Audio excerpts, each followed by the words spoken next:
Assalamualaikum warahmatullahi wabarakatuh. Pernahkah kita duduk sejenak dan bertanya, apa sebenarnya tujuan aku hidup di dunia ini? Pertanyaan itu bukan hanya muncul saat hati sedang resah, tapi juga saat kita merasa dunia begitu cepat berputar tanpa arah yang pasti.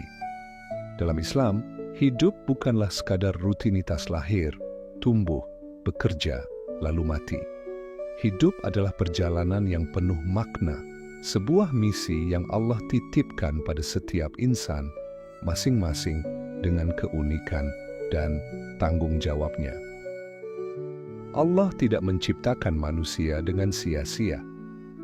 Dalam surat Al-Mu'minun ayat 115, Allah menegaskan, "Apakah kamu mengira bahwa kami menciptakan kamu secara main-main saja, dan bahwa kamu tidak akan dikembalikan kepada kami?"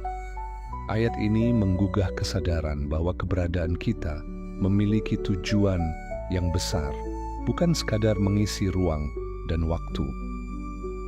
Namun bagaimana kita bisa menemukan misi pribadi itu? Apakah cukup dengan ikut arus, atau perlu ada pencarian yang lebih dalam? Islam membimbing kita dengan sangat jelas, dari Al-Quran, hadits Nabi, hingga jejak langkah para sahabat yang telah lebih dahulu menemukan misi mereka. Semuanya memberi peta yang bisa kita ikuti. Disinilah pentingnya menemukan misi pribadi dalam Islam. Sebuah kesadaran bahwa kita masing-masing punya tugas spesial yang Allah titipkan. Tak semua orang harus menjadi ustaz, ilmuwan, atau pemimpin besar. Tapi semua orang pasti punya peran dalam rencana besar Allah di muka bumi ini. Misi itu tidak datang dari keinginan ego, tapi dari pemahaman yang mendalam terhadap Al-Quran, hadits, dan bisikan hati yang jujur. Makna hidup tidak terletak pada seberapa hebat kita tampil di mata manusia, tapi seberapa tulus kita hidup untuk Allah. Setiap langkah kecil yang selaras dengan ridhanya menjadi amal besar di sisinya. Maka kita butuh merenung, menggali, dan menyelami petunjuk-petunjuknya. Karena dari situlah kita akan diarahkan untuk memahami siapa diri kita dan apa yang sebenarnya Allah ingin kita lakukan di dunia ini. Perjalanan ini tidak akan kita lalui sendiri. Al-Quran telah memberi kompas, hadis Nabi menjadi cahaya penuntun, dan kisah para sahabat menunjukkan bahwa setiap orang, apapun latar belakangnya, bisa menemukan tujuan hidupnya yang sejati.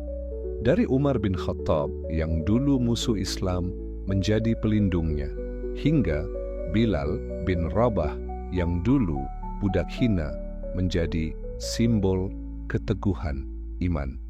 Masing-masing menemukan misi hidupnya saat mereka berserah sepenuhnya kepada Allah. Dalam pembahasan ini, kita akan menjelajahi bagaimana Al-Quran dan hadits menuntun kita menemukan arah hidup. Kita akan menyelami kisah inspiratif para sahabat yang berhasil merumuskan misi hidup mereka. Lalu kita akan belajar mengenali tanda-tanda bahwa hati kita sudah mulai bergerak ke arah yang benar. Semua itu akan membantu kita menjawab satu pertanyaan penting.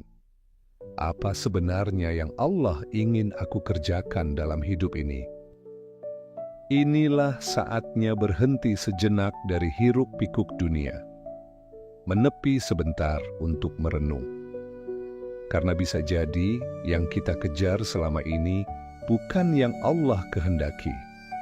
Dan bisa jadi makna hidup kita selama ini bukan hilang, tapi hanya belum ditemukan.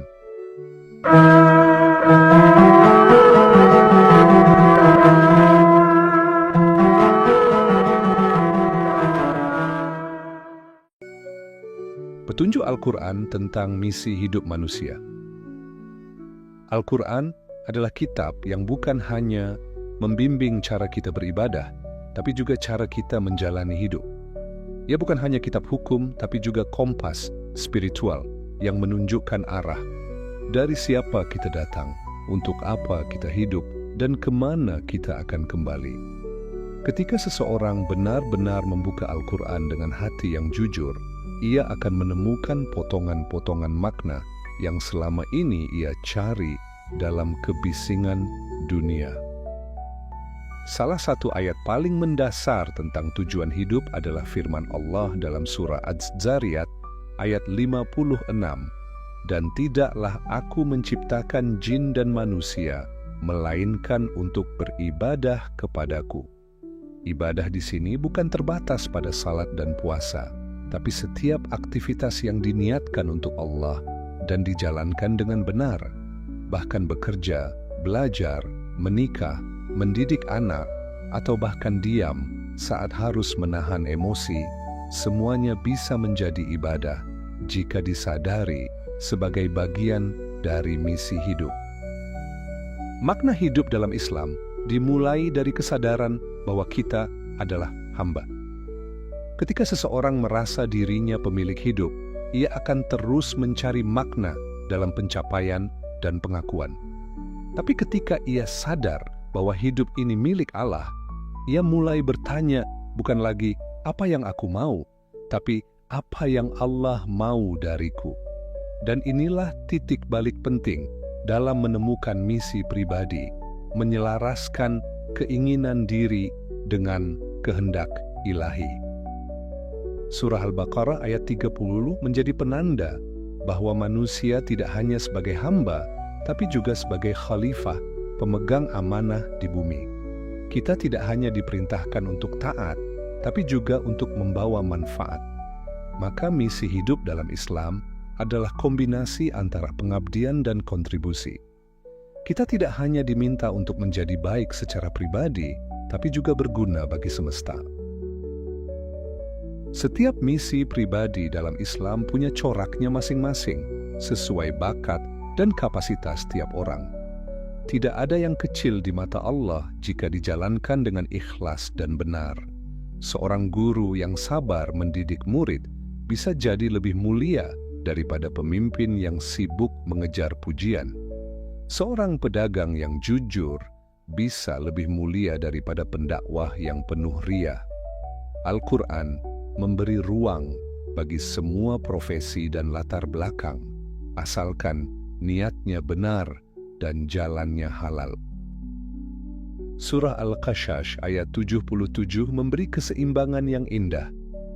Dan carilah dengan apa yang telah dianugerahkan Allah kepadamu kebahagiaan negeri akhirat, dan janganlah kamu melupakan bagianmu di dunia. Hidup ini bukan hanya untuk mengejar surga, tapi juga menikmati dunia dengan halal.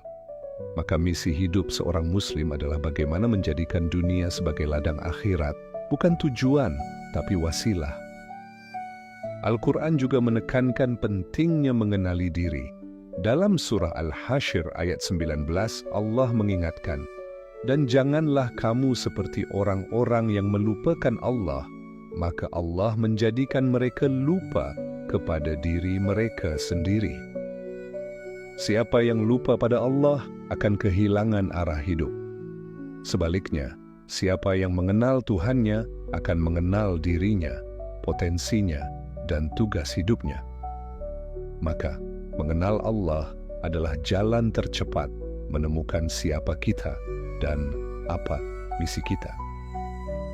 Dengan Al-Quran, kita bukan hanya tahu bahwa hidup ini bermakna, tapi kita juga tahu bagaimana menjalaninya dengan makna. Setiap perintah, larangan, dan kisah dalam Al-Quran bisa menjadi peta hidup yang membantu kita menapaki jalan yang benar. Dan siapa yang menapaki hidup dengan bimbingan wahyu, insya Allah akan sampai pada tempat yang diridai. Petunjuk hadis Nabi tentang misi hidup Nabi Muhammad bukan hanya penyampai wahyu, tapi juga teladan kehidupan. Hadits-hadits beliau bukan sekadar kumpulan kata bijak, tapi peta hidup yang konkret diterapkan langsung dalam laku kehidupan sehari-hari. Ketika kita ingin mencari tahu bagaimana seharusnya menjalani hidup dengan makna dan misi yang benar, maka tak ada contoh yang lebih sempurna daripada hidup Rasulullah sendiri.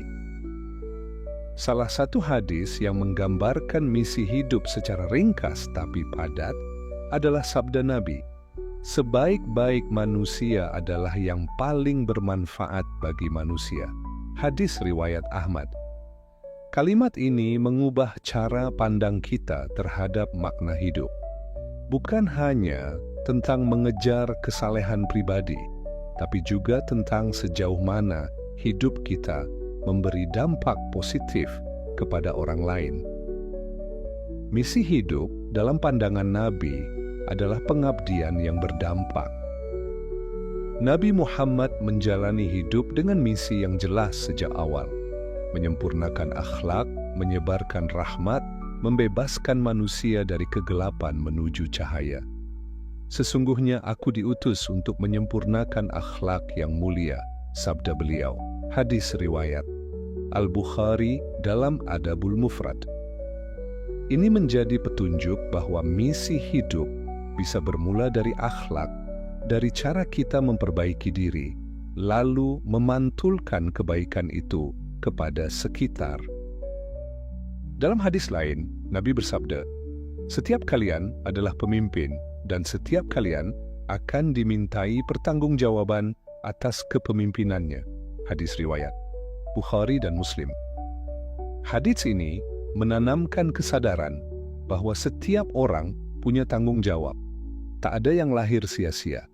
Entah ia seorang ibu, guru, petani, atau pelajar. Semua diberi wilayah kepemimpinan yang harus dijalani dengan niat dan kesadaran. Nabi juga mengajarkan pentingnya bekerja dan berusaha sebagai bagian dari ibadah. Dalam sebuah hadits, beliau pernah mencium tangan seorang sahabat yang kasar karena bekerja keras, lalu berkata, "Ini adalah tangan yang dicintai Allah." Hadis riwayat Tabrani. Dari sini kita belajar bahwa kerja keras yang halal dan diniatkan untuk kebaikan juga bisa menjadi bagian dari misi hidup. Bukan hanya di masjid seseorang bisa beribadah, tapi juga di ladang, pasar, dan ruang kerja. Petunjuk Nabi juga mengajarkan tentang fokus dalam misi hidup. Beliau bersabda, "Di antara tanda baiknya Islam seseorang adalah meninggalkan hal yang tidak berguna." Hadiah riwayat Tirmidzi. Hadits ini mengarahkan kita untuk tidak terjebak dalam kesibukan yang hanya melelahkan tanpa tujuan. Jika kita bisa memilih, lebih baik sibuk dalam sesuatu yang berdampak walau kecil daripada sibuk dalam hal yang sekadar ramai tapi tak meninggalkan kebaikan. Misi hidup juga berakar pada niat. Nabi bersabda, "Sesungguhnya amal itu tergantung niatnya, dan setiap orang akan mendapatkan sesuai dengan apa yang ia niatkan." Hadis riwayat Bukhari dan Muslim. Hadis ini seolah membuka pintu besar, bahwa apapun peran kita, selama niatnya benar, ia akan bernilai besar. Maka jangan remehkan peran kita, selama niat kita benar, dan tujuannya adalah untuk Allah. Melalui hadis-hadisnya, Nabi membimbing kita agar menjalani hidup bukan secara reaktif, tapi proaktif. Bukan hanya mengalir tanpa arah, tapi menapaki jalan yang terencana, terarah, dan berpahala. Setiap langkah menjadi berarti jika mengikuti teladan beliau. Maka semakin kita dekat dengan sunnah, semakin terang pula jalan misi hidup yang kita tempuh. Kisah sahabat yang menemukan tujuan hidupnya. Para sahabat Rasulullah bukanlah manusia yang sejak awal hidupnya penuh cahaya. Banyak di antara mereka justru berasal dari latar belakang kelam, terpuruk dalam kebodohan jahiliyah, bahkan memusuhi Islam. Namun saat cahaya Islam menyentuh hati mereka, hidup berubah total. Mereka bukan hanya menemukan iman, tapi juga menemukan arah hidup. Mereka adalah contoh nyata bahwa siapapun bisa menemukan misi hidupnya, asal mau mendengar panggilan dari langit. Lihatlah Umar bin Khattab. Sebelum masuk Islam, ia dikenal sebagai pemuda keras, tegas, dan sangat menentang dakwah Nabi. Namun dalam satu momen hidayah yang Allah tanamkan lewat lantunan Al-Quran, hatinya luluh. Sejak saat itu, hidupnya berubah. Ia bukan hanya masuk Islam, tapi kemudian menjadi pembela paling tangguh dan pemimpin yang adil. Misi hidupnya menjadi jelas, menegakkan keadilan dan menjaga agama Allah dengan segenap kekuatan dan integritasnya. Ada pula kisah Bilal bin Rabah, seorang budak dari Ethiopia yang dulu diperlakukan semena-mena oleh tuannya karena keislamannya. Ia bukan orang berilmu, bukan orang terpandang, tapi hatinya kokoh seperti batu karang. Saat ia terus-menerus disiksa di bawah terik matahari, satu kalimat tak pernah lepas dari lisannya. Ahad, Ahad. Ia memilih misi hidupnya, tetap setia pada keesaan Allah apapun risikonya.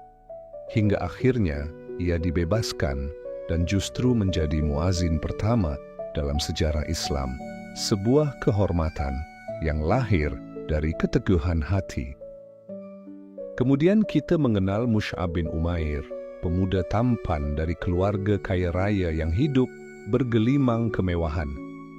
Namun ketika menerima Islam, ia rela meninggalkan semua kenikmatan itu demi tugas menyebarkan dakwah. Ia diutus ke Madinah sebelum Nabi hijrah, dan berkat dakwahnya, 2 kabilah besar di Madinah masuk Islam. Ia mati syahid dalam keadaan tubuhnya terbagi 2 karena perang, dan kain kafannya pun tak cukup menutupi seluruh jasadnya. Tapi ia mati dalam misi, dalam perjuangan, dalam cinta yang tulus untuk agama ini. Kisah Khabbab bin Al-Arat juga menggugah. Seorang sahabat miskin yang dulunya tukang besi, tapi memegang teguh keislamannya di tengah siksaan yang berat. Ia termasuk sahabat awal yang masuk Islam dan mengalami ujian luar biasa. Namun ia tetap pada jalurnya, karena ia sadar hidupnya bukan untuk dunia yang nyaman, tapi untuk janji akhirat yang agung. Misi hidupnya adalah kesetiaan walau tak dikenal, keteguhan dalam kesunyian. Para sahabat ini tidak duduk menunggu misi hidup datang mengetuk. Mereka menemukannya saat mereka mulai jujur terhadap diri sendiri dan berserah kepada Allah. Mereka tidak menunggu sempurna, tapi mereka bergerak dengan iman yang mereka punya, sekuat yang mereka mampu. Allah yang kemudian menyempurnakan langkah mereka, mengukir nama mereka dalam sejarah, bukan karena popularitas, tapi karena ketulusan. Yang menarik, misi hidup para sahabat tidak seragam. Ada yang menjadi juru dakwah, ada yang menjadi panglima perang, ada yang menjadi penghafal Al-Quran, ada yang menjadi penyebar ilmu, dan ada pula yang diam-diam berdoa dan beribadah tanpa banyak diketahui. Ini membuktikan bahwa misi hidup tidak harus selalu terlihat besar di mata manusia, tapi harus benar di hadapan Allah. Kisah para sahabat adalah cermin bagi kita, bahwa apapun latar belakang kita, apakah kita kaya atau miskin, terpelajar atau tidak, terkenal atau tidak, semua punya peluang yang sama untuk menemukan tujuan hidup yang sejati. Asalkan kita mau membuka hati, menyerahkan diri, dan siap menerima panggilan Allah, maka jalan itu akan terbuka. Dan saat kita melangkah di jalan itu, hidup akan terasa ringan karena kita tahu inilah alasan kita diciptakan. Cara mengenali potensi dan peran diri. Setiap manusia lahir dengan keunikan. Tidak ada satupun yang diciptakan sia-sia. Bahkan seseorang yang tampak biasa di mata dunia bisa jadi sedang memegang peran besar di hadapan Allah. Maka, untuk menemukan misi pribadi, seseorang harus terlebih dahulu mengenal siapa dirinya. Bukan sekadar mengenal nama, asal daerah, atau latar pendidikan, tetapi mengenal potensi yang Allah titipkan dalam dirinya. Potensi itu sering tersembunyi di balik hal-hal yang kita sukai dan kita pedulikan. Apa yang membuat hati kita bergetar? Apa yang membuat kita rela lelah tapi tetap bahagia? Apa yang kita lakukan dengan semangat meski tak dibayar? Disitulah seringkali tersembunyi jejak misi hidup kita. Islam tidak menolak bakat atau kecenderungan jiwa, justru mengarahkannya agar tidak sekadar untuk dunia, tapi juga berpahala. Merenungi potensi juga berarti jujur pada kelemahan. Karena dengan mengenali kelemahan, kita tahu di mana batas dan di mana perlu bertumbuh. Rasulullah tidak menuntut semua sahabat menjadi sama. Ada sahabat yang ahli dalam strategi, ada yang ahli dalam bacaan Al-Quran, ada yang pandai menulis, dan ada yang kuat dalam zuhud. Masing-masing diberi ruang, karena Islam menghormati keunikan tiap pribadi. Terkadang Allah menyimpan potensi kita dalam hal-hal yang dianggap kecil. Ada orang yang pandai mendengar, menenangkan, atau membuat orang lain merasa nyaman. Bisa jadi itulah peran besarnya, menjadi penopang emosional di tengah dunia yang keras. Ada pula yang tekun dan teliti, padahal tak banyak bicara. Tapi justru dia dibutuhkan dalam peran-peran penting di balik layar. Maka jangan remehkan sisi-sisi diri yang tampak sepele. Bisa jadi itu bagian dari tugas langit. Salah satu cara paling efektif mengenali peran adalah dengan berani mencoba, bergerak, terjun ke medan amal. Sebab potensi tidak akan tumbuh jika hanya dipikirkan. Ia harus dilatih, diuji, dan diasah. Saat kita mulai membantu orang lain, mengikuti kegiatan sosial, atau mengambil tanggung jawab, seringkali kita baru sadar, ternyata aku bisa di sini. Dalam gerak itu, Allah tunjukkan jalan. Berdoa dan bermuhasabah juga bagian penting dari proses ini. Memohon kepada Allah agar Dia tunjukkan apa yang menjadi amanah kita di dunia. Rasulullah mengajarkan doa seperti, "Ya Allah, tunjukkanlah kepadaku yang benar sebagai kebenaran dan berilah aku kekuatan untuk mengikutinya." Ini bukan hanya soal benar dan salah, tapi juga soal arah, agar langkah kita tidak menghabiskan energi untuk sesuatu yang bukan jalan kita. Kita juga bisa bertanya pada orang-orang yang jujur dan dekat dengan kita, apa sisi terbaik dari diriku yang mereka lihat? Kadang, potensi kita justru lebih jelas terlihat oleh orang lain. Selama kita terbuka terhadap nasihat, kita akan lebih mudah menemukan arah yang cocok untuk dijalani.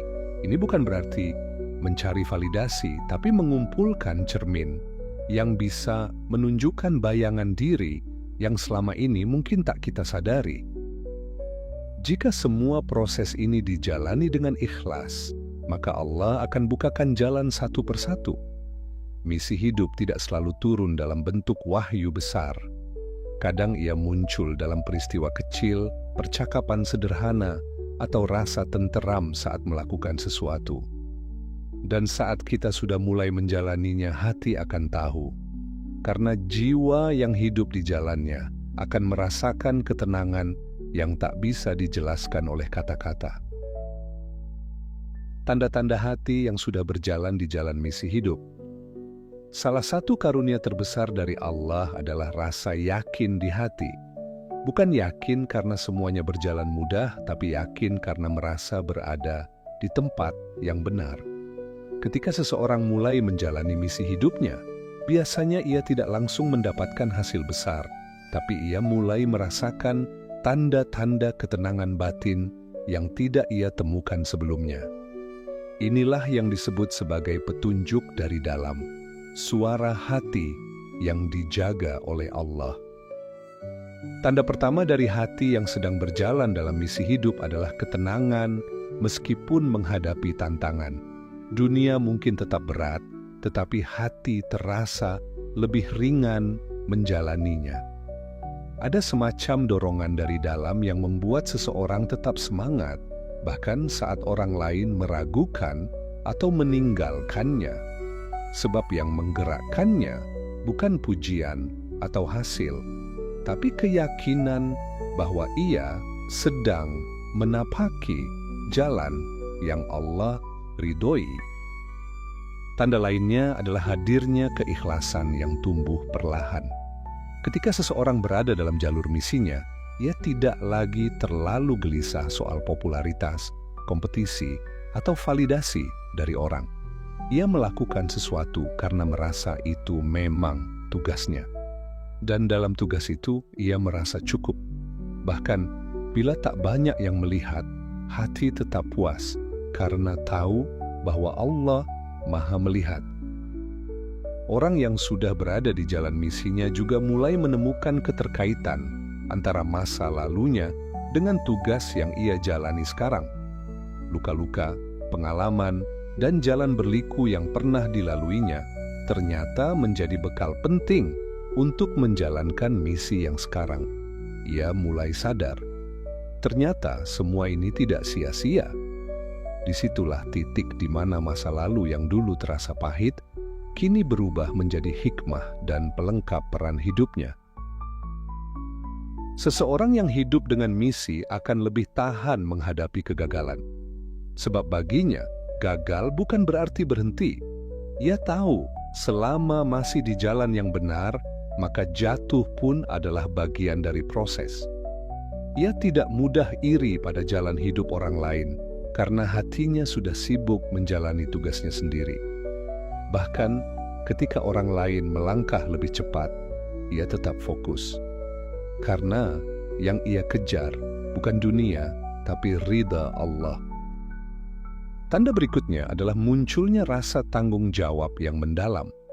Ia merasa bahwa apa yang ia lakukan bukan sekadar pekerjaan, tapi amanah. Dan karena itu, ia menjaganya dengan sungguh-sungguh. Ia tak sekadar mengisi waktu, tapi benar-benar merasa hidupnya harus bermanfaat. Ia merasa kalau ia tidak menjalankan perannya, ada celah yang akan kosong. Dan itu bukan kebanggaan, itu beban mulia yang ia jaga dalam diam. Biasanya juga akan datang pertemuan-pertemuan yang penuh makna. Allah mendatangkan orang-orang yang satu visi atau membuka pintu-pintu yang dulu tak pernah ia duga. Jalan terasa mulai terbuka, bukan berarti tanpa ujian, tapi ada kemudahan di setiap langkah. Dan hati merasa, ini bukan kebetulan, ini adalah bimbingan.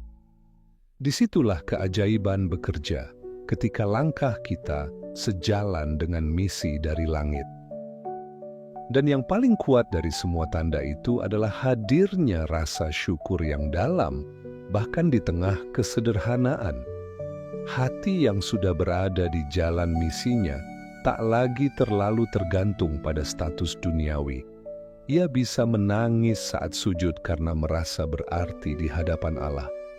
Ia bisa tersenyum walau hidup sederhana karena tahu bahwa langkahnya menuju tujuan yang besar. Inilah puncak makna hidup. Hidup yang sederhana tapi terasa bernilai tinggi di sisinya. Hidup ini terlalu singkat jika hanya diisi dengan sibuk, tapi tidak tahu untuk apa. Dan hidup ini terlalu mahal jika hanya dipakai mengejar yang fana, tapi lupa pada yang kekal. Setiap detik yang kita lalui adalah kesempatan untuk berjalan menuju tujuan yang sebenarnya. Menjadi hamba yang mengenal Tuhannya dan menjalankan peran yang Allah tugaskan padanya. Ketika kita menemukan misi hidup itu, segalanya terasa lebih terarah, lebih ringan, dan lebih bermakna. Islam tidak meninggalkan kita dalam kebingungan. Al-Quran memberi peta, hadits Nabi memberi cahaya, dan kisah para sahabat menjadi inspirasi. Kita tidak dituntut untuk menjadi sempurna sebelum mulai berjalan. Yang penting adalah melangkah, merenung, berdoa, mencoba, dan membuka hati untuk menerima tugas dari langit, meski bentuknya sederhana, bahkan sekadar menjadi pribadi yang jujur dan sabar pun bisa jadi bagian dari misi besar yang Allah tetapkan untuk kita. Terkadang yang kita cari jauh, padahal sudah ada di depan mata. Misi hidup bukan tentang menjadi luar biasa di mata dunia, tapi menjadi tepat di tempat yang Allah kehendaki. Maka jangan remehkan peranmu. Mungkin doamu di sepertiga malam, mungkin senyummu pada anak-anak yatim, mungkin kesabaranmu dalam diam, itu semua bisa menjadi alasan turunnya rahmat Allah untuk orang lain. Langkah selanjutnya ada padamu. Duduklah sejenak. Tanyakan pada hatimu yang paling jujur, apa yang paling membuatku hidup? Lalu tanyakan pada Allah dalam sujud, apa yang engkau ingin aku lakukan di dunia ini, ya Rabb? Jangan buru-buru. Misi hidup tidak selalu datang dengan gemuruh. Ia sering datang dalam ketenangan, dalam keheningan, dalam bisikan yang pelan tapi pasti. Jika engkau merasa masih mencari, itu bukan berarti engkau tersesat. Itu artinya engkau peduli. Dan Allah Maha Tahu siapa yang mencarinya. Dia berjanji, barang siapa bersungguh-sungguh mencariku, maka aku akan tunjukkan jalannya. Quran, Surat Al-Ankabut, ayat 69.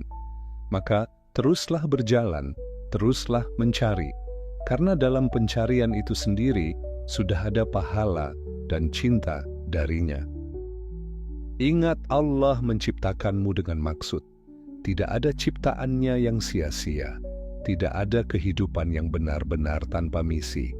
Yang perlu kita lakukan hanyalah menyambutnya dengan doa, dengan usaha, dan dengan niat yang lurus.